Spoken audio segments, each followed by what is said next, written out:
Hi, this is Brian. Welcome to Philosopher's Notes TV. Today we're going to do an episode on Richard Koch, I think is how you say his last name. Great book, The 80-20 Principle. As always, great book, Philosopher's Notes. We've got 6 pages with about 10 of my favorite big ideas in there. This is an awesome book. Read it, I don't know, many years ago and loved it. So the 80-20 principle. Have you heard of the 80-20 principle? The basic idea is that 20% of our efforts create 80% of our results. 80-20 principle. 80% of our results come from 20% of our work or efforts. Now, what he did was he wrote a whole book on how the 80-20 principle affects our lives. He says, the subtitle is, The Secret to Success by Achieving More with Less. And the whole idea here is to identify the 20% of our activities in our business, in our relationships, in our lives that result in 80% of the benefits, because we're wasting 80% of our energy on only 20% of the results, which doesn't make any sense. So we're going to look at some of the big ideas on how we can rock the 80-20 principle in this quick episode. First, we've got to go back to 1897, and a guy named Vilfredo Pareto, sweet name, an Italian economist, was studying wealth distribution in England. And what he found was that about 80% of the wealth and land was in the hands of about 20% of the individuals, right? And he said, wow, that's amazing. Then he did a little bit more research on it, and he found that this trend occurred in many other domains, including his garden. Apparently he had pea pods or something, where 20% of the pea pods produced 80% of his harvest. Right? And then if we look in the world, we see this 80-20 correlation, 80-20 ratio shows up again and again and again and again and again. Pretty amazing stuff. So it's known as the 80-20 principle, or the Pareto Principle, named after our friend Vilfredo. But check it out. 20% of criminals account for 80% of crimes. 20% of married people account for 80% of divorces. 20% of the roads we drive on account for 80% of the traffic. And in fact, if you look in your closet, you'll probably find that 20% of your clothes are worn 80% of the time. I've got some other funny ones. What else? Those are some good ones. 20% of, 20% of beer drinkers drink 80% of the beer. I love that one. That's pretty funny. So I could go on, but there are a lot of 80-20s out there. We need to start identifying where they show up in our lives and then putting our energy into the 20% that produces the 80% of the results. So let's look at that. He talks about business in the book a fair amount. I'm not going to go into that right now. But essentially, look at where your business, if you run a business, look at where your revenue comes from, where your profits come from. Hunch is you're going to find an 80-20 ratio. You're going to find that 80% of your revenue or profits come from 20% of your activities or clients. Check it out. And then when you identify that, the smart thing to do is to look at it and see, how do you replicate more of the 20%? Get rid of the 80% that is only resulting in 20% of your profits and revenues, and focus on the 20% and create more like that 20%. Powerful idea. Again, check out the book. I talk about it a little bit more in the note. But let's get into the personal lifestyle stuff, which I find most fascinating. He's got a chapter in this book called You Can Always Get What You Want.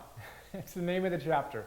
You can always get what you want. And he's all about being unreasonable and being really clear on what you want, because you can have it. And he has an exercise, a bunch of exercises in the book. One of the exercises I have in the note is to get clarity on, if you could have anything you wanted in your life, what would it be? Identify that. What would you be doing? How would you spend your time? What would your ideal day look like? Who would you spend your time with? How much money would you make? Would you have a schedule? Would you have total freedom? What would it look like?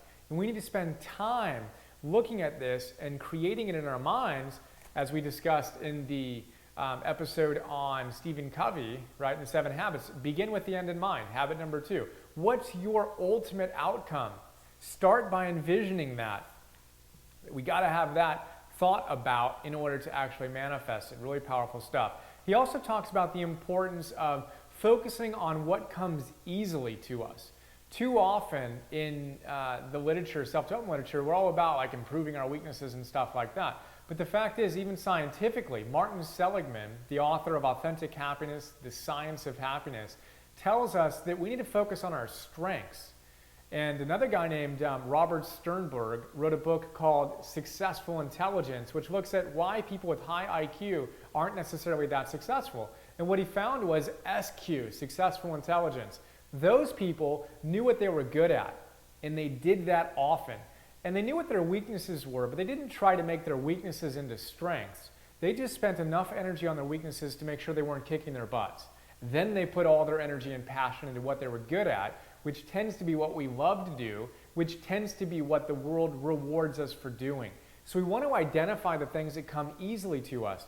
In fact, the things that we can do way better than anybody else, that just come effortlessly. Then we want to put our energy there. So there's a question for you. What do you absolutely love to do that comes so effortlessly for you that you naturally do way better than anyone else? And how can you spend more of your energy doing that and create your life around doing that consistently and having fun doing it? So there you go. There's an idea. How about this? Relationships. 80-20 principle applied to relationships. He says this, that 80% of our pleasure in relationships come from 20% of the people we hang out with. Now, it might sound a little bit harsh, but he suggests we take a very close look at who we spend our time with, right? And he suggests that we actually create a little exercise here and write down the 20 people you spend the most time with, 20 of your friends, family, etc. And then rank order them 1 through 20 in terms of people you like hanging out with the most. Then take 100 units of pleasure and divide it across those 20 people. This person gets 5, that person gets 20, this person gets 1, that person gets 30, whatever it is, 100 units across these 20 people, right? Might take you a little while to figure it out, but get that done. And then look at how much time you spend with each of these people and see if you get 80% of your joy from only 4 or 5 of the people, 80-20 principle, but if you're spending way more time on the people you don't even really like hanging out with. And he makes the point we've got to get clear on who we love to spend time with and consciously choose to spend more time with the people who give us the most joy, right? Being unreasonable. You can have anything you want. And it's an important thing to consider. Jim Rohn, Tony Robbins' early mentor who recently passed away, liked to say that you're the average of the 5 people with whom you spend the most time. You're the average of the 5 people with whom you spend the most time. Think about that. If you're with people who are depressed and depressing and bring you down, you're going to come down. If you're with people who are super inspiring and firing you up all the time, they're going to bring you up. You're the average of the 5 people you spend the most time with. Really big thing to think about. And when I do my friends list, I include God on my list of friends. And I make sure I spend a lot of time with God because I love meditation, I love quiet reflection, and all those good things.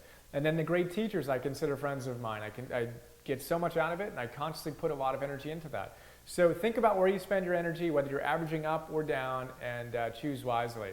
So that's 80-20 principle in relationships. How about the 80-20 principle in learning? He's got some great ideas there and says that in any given book, his included, 80% of the value is probably in 20% of the pages. So unless you're reading for pleasure, don't pick up a book and read from cover to cover. Start by looking at the back of the book and getting an idea of what it is and kind of flip through it maybe. Look at the table of contents and see what you can expect. Flip through to sections that really interest you and be creative about it. And look for those 80-20 principles in the book that you're studying. Really big idea. I actually taught this to a kid who was struggling in school and her C's went to A's really quickly, combining that idea with mind mapping, which I've discussed a few times. I'll link to that again. How about your diet? Really quickly, your diet. Too often we jump from fad diet to fad diet, but the fact is there's a few key fundamentals we need to do to be really healthy. And the question is, are we doing them? So what's 1 or 2 or 3 things you could do for your overall health in your diet and physical exercise that would give you so much benefit and is now a good time to start doing it? Well, there you go. 80-20 principle, super quickly.